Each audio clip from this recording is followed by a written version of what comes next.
Fakta selanjutnya, Polda Sumatera Utara masih dalami kasus BBM ilegal yang berada di dekat rumah Akhirudin Hasibuan. Ini terkait gratifikasi yang diduga diterima Akhirudin, juga tindak pidana pencucian uang. Polda Sumatera Utara terus mendalami kasus BBM ilegal dengan tersangka PT Almira terkait BBM ilegal yang gudangnya dekat dengan rumah Akhirudin. Tim Ditreskrim Polda Sumut juga masih mendalami pernyataan Akhirudin yang mengaku menerima gratifikasi 7,5 juta rupiah per bulan dalam kasus BBM ilegal. Pengakuan tersebut akan di-cross-check dengan pihak pemberi. Dari hasil penyidikan sementara, gudang yang digunakan BBM ilegal tersebut tidak memiliki izin lokasi. Di dalam ditemukan tangki penyimpanan BBM berlogo Pertamina sebanyak 3 unit, masing-masing berukuran ribuan liter.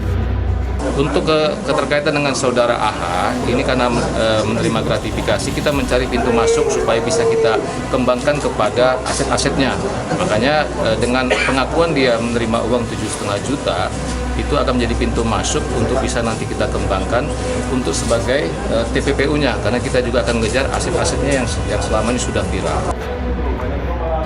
Dari hasil pemeriksaan laboratorium, minyak yang ditemukan di gudang dekat rumah Akhirudin Hasibuan adalah solar. Jumlahnya sekitar 1,6 ton.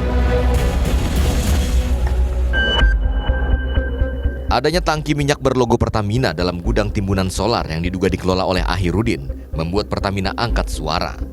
Jadi memang pada saat pengecekan ditemukan memang ada tangki-tangki yang bertuliskan Pertamina EP ya.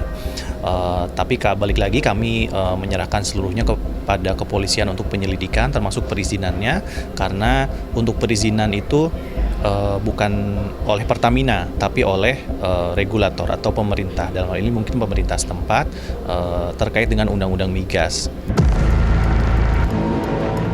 Sementara Komisi Pemberantasan Korupsi segera klarifikasi laporan harta kekayaan penyelenggara negara LHKPN mantan anggota Polri Akhirudin Hasibuan.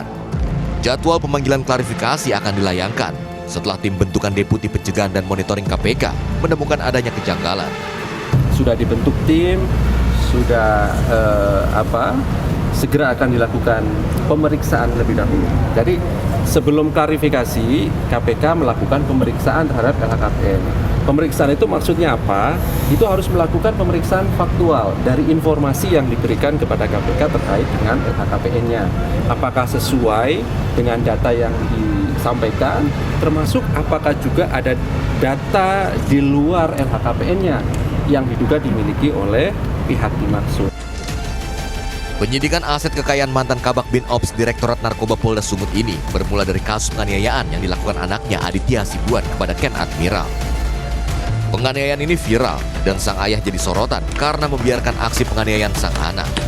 Selain pengusutan aset-aset yang dimilikinya, kasus ini berujung pemecatan tidak dengan hormat dari Kesatuan Polri.